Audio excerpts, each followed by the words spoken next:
I'd like to demonstrate how to flatten a horizon in a data set. What you're seeing is the SNARK data set.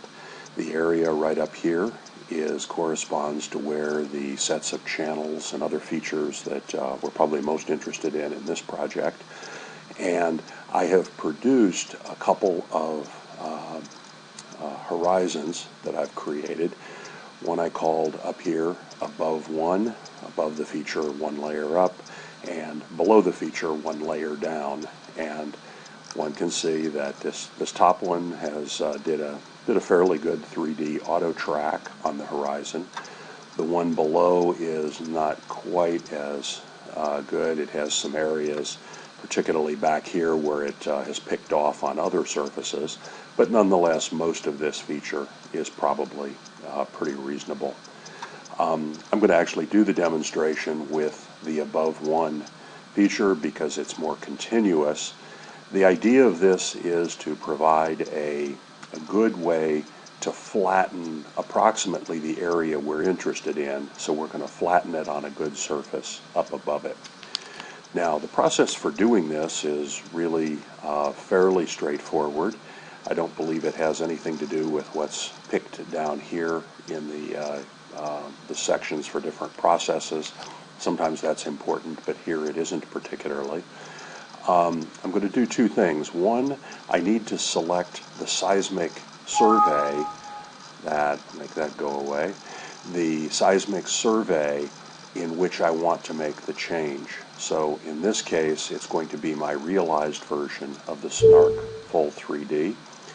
And I'm then going to go down and I'm going to use the above one. This is the horizon, and above one down here is the surface that I'm going to use. And I'm going to go here, I'm going to right click on this. I'm going to come down to Flatten Active Seismic Volume. That's why I had to activate the seismic volume up above, the SNARK Full 3D Realized. So I'm going to click that, and it has now created a new entry.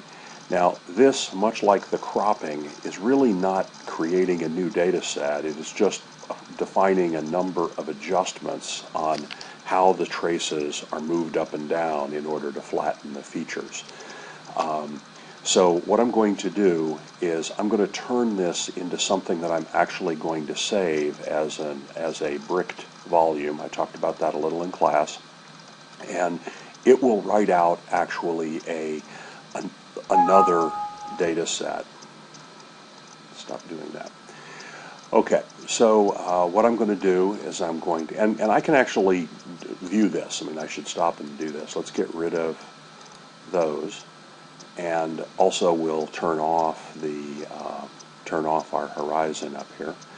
And now I will go down to the flattened version, and we will look at an inline of these two. And I'm going to zoom in. You can probably already see the horizontal line here that we're looking at. And you can see that whereas this reflector was not perfectly horizontal, it is now forming a time slice in the whole data set, and we have flattened what's down here so that when we run a time slice through this, we should capture, at least on a plane that is parallel to this flattened horizon up at the top. Now, one of the things that I'm going to need to do to make this efficient, where I can efficiently put in time slices here, is going to be to realize this data set. When it has done this flattening, it has actually taken it from 8-bit back out to 32-bit, and I need to bring it back down in order to make it flat and efficient. You probably could put in here a time slice, but my experience has been it will run kind of slowly, and it's better to invest the time in doing the correction. So what I'm going to do is go up to the flattened data set. I'm going to right click, and I'm going to go down to Realize. And you'll note, sorry about it, we did do that. I'm going to realize it. Now, it doesn't seem for some reason to come up and actually show me a bar as it is doing this and making the transformation. So I'm going to kind of watch the clock, and Then I'm going to come back and I'll have cut a piece out, and then we'll pick up and we'll work with the realized data set. Okay, some time has passed, about really 3 or 4 minutes, and I was doing something else in the meantime on the computer, so it really didn't take very long for it to do this. It did pop up the message log at the bottom and says saving flattened 1, and down here it just indicates that it's a ZGY file, which is the form of a bricked volume. I'm going to get rid of that particular feature. I'm going to go ahead and say OK here. Now we've introduced, this was what we had as flattened 1 before that it created. Now we have another data set. So in other words, this is just an adjustment on the SNARK data set. This, however, is a new data set, flattened 1 realized. And I'm going to go up here and get rid of this. And I'm now going to come down, and we'll now be able to look at this with time slices, etc. Again, it's very clear that you can see the flattened horizon. You can see the features down here. There's an enormous channel coming through here, another perhaps broader channel cut into this feature. And what I'm going to do is bring up my time slice below.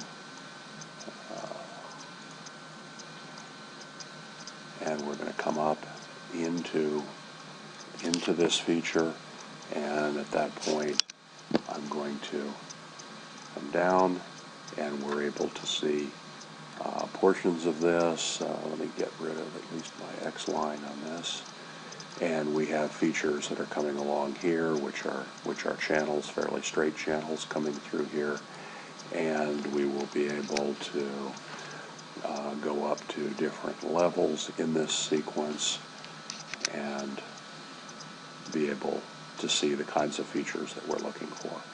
So what we've done is to flatten this horizon and then be able to see it. Remember, this really isn't a time slice anymore, although we're going to treat it that way for bookkeeping, but it actually corresponds to a straddle slice, meaning that it's been made parallel to a reflector.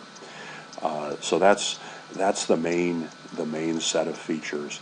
I will do a second pickup on this in another video in which I will show you how to go about taking features like your various horizons and actually have those corrected to the flattening, and I'll try to get that out. But this will get you most of what you need in terms of flattening the horizons and to allow you to see things of interest. Okay, thank you.